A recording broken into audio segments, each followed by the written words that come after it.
दिलेली संधी, त्या संधीचं सोनं करण्याचं काम दोन्ही उमेदवारांनी केलं. ते म्हणजे दामू खैर असतील किंवा वसमते असतील.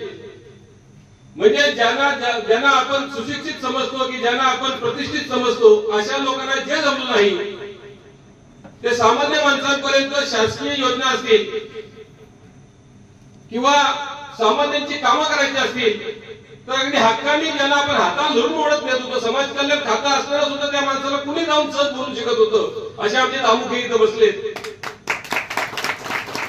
आज त्यांचाच वारसा जिल्हा परिषदचा पुढे चालवण्याचा आहे. आदिवासी आरक्षण पडलंय आणि त्यांचा वारसा पुढे चालवायचा आहे.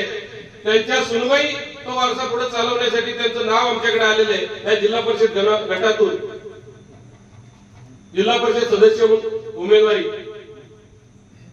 आणि पंचायत समितीसाठी पुन्हा एकदा मला असं वाटते जी ओव्हर हॅट्रिक नाहीये पण विनिंग हॅट्रिक करण्याचा जो प्रयत्न आहे, प्रयत्न म्हणजे 100% जी हॅट्रिक होणार आहे ती भस्मादेवीच्या माध्यमातून या भागामध्ये होईल. विभागामध्ये राहिला प्रश्न आमच्या कलोते पंचायत समिती जी आता हाळ पंचायत समिती झाली तर तिथे आमचे हाल करण्याचे प्रयत्न खूप केले विरोधकांनी.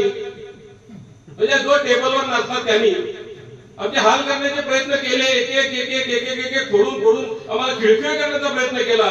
अजूनही ते प्रयत्न त्याचे थांबले नाही. अजूनही तो बऱ्याच लोकांना हलवण्याचं काम करतोय. आता बऱ्याच वेळा आम्ही पण समजावून सांगून सगळे थांबवण्याचा प्रयत्न केले. आता शेवटची त्याला पंचायत समिती जिल्हा परिषद पाहिजे. जिल्हा परिषद घेऊ शकतच नाही तो, पण पंचायत समितीसाठी जे प्रयत्न चालले त्याच्यासाठी त्रास देण्याचं काम चालू आहे. पण तरी आमचे उरलेले जे सैनिक आहेत, शिवसैनिक आहेत, ते निष्ठावंत आहेत. कारण ते इतके श्रीमंत आहेत की त्यांना त्याच्या कशाचीच गरज पडणार नाही. इतके श्रीमंत लोक आमच्याकडे आता शिल्लक राहिली आणि जी गरीब होती ती निघून गेली. आणि म्हणून त्यांच्या जीवावर जे श्रीमंत आहेत, ज्यांच्याकडे निष्ठावंतांची श्रीमंती आहे, ज्यांच्याकडे लढण्याची श्रीमंती आहे, अशी लोक घेऊन आम्हाला या जिल्हा परिषद विभागामध्ये काम करायचंय. त्यांना घेऊन आम्हाला पुढे जायचंय. मग त्याच्यामध्ये आर्थिक दबाव असेल, बाकी कुठल्या सगळ्याच गोष्टीचा दबाव असतील, असे दबाव टाकणारे याच पंचायत समितीमध्ये जास्त आहेत. इतर तालुक्यामध्ये जेवढा त्रास नाही तेवढा या चौक जिल्हा परिषदेमध्ये त्रास आहे.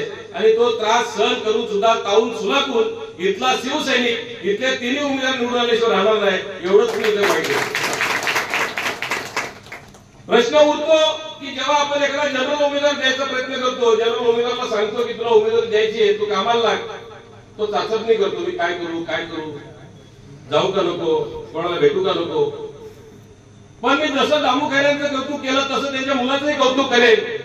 विष्णू खैरचं, जो आदिवासी समाजाचं काम करतो, तालुक्यामध्ये आदिवासीचा नेता म्हणून तो काम करतो. आणि असं करत असताना त्याला ज्या दिवशी हे आरक्षण पडले त्या दिवशी त्यांनी आम्हाला विचारत बसला नाही. त्यांनी प्रत्येक गावात, प्रत्येक सैनिकाशी, प्रत्येक वाडी वस्तीमध्ये संपर्क साधायला सुरुवात केली. आणि त्याचं आम्हाला त्याला बोलायचीच गरज राहिली नाही तुला उमेदवारी काय द्यायची म्हणून. कारण त्यांनी ते सिद्ध केलं की मी लोकांपर्यंत पोहोचतोय, मला हे काम माझ्या वडिलांचा वारसा पुढे न्यायचा आहे. आणि मग तो वडिलांचा वारसा नेत असताना त्याला शिवसेनेचा सुद्धा वारसा टिकवायचा आहे. आणि हे तो टिकवत असताना नक्कीच तो ह्या सगळ्या त्याच्यात आलेल्या पदाला किंवा उमेदवारीला न्याय देईल, एवढंच मला इथं सांगावं वाटतं. आणि बाकी ह्या लोकांना मागे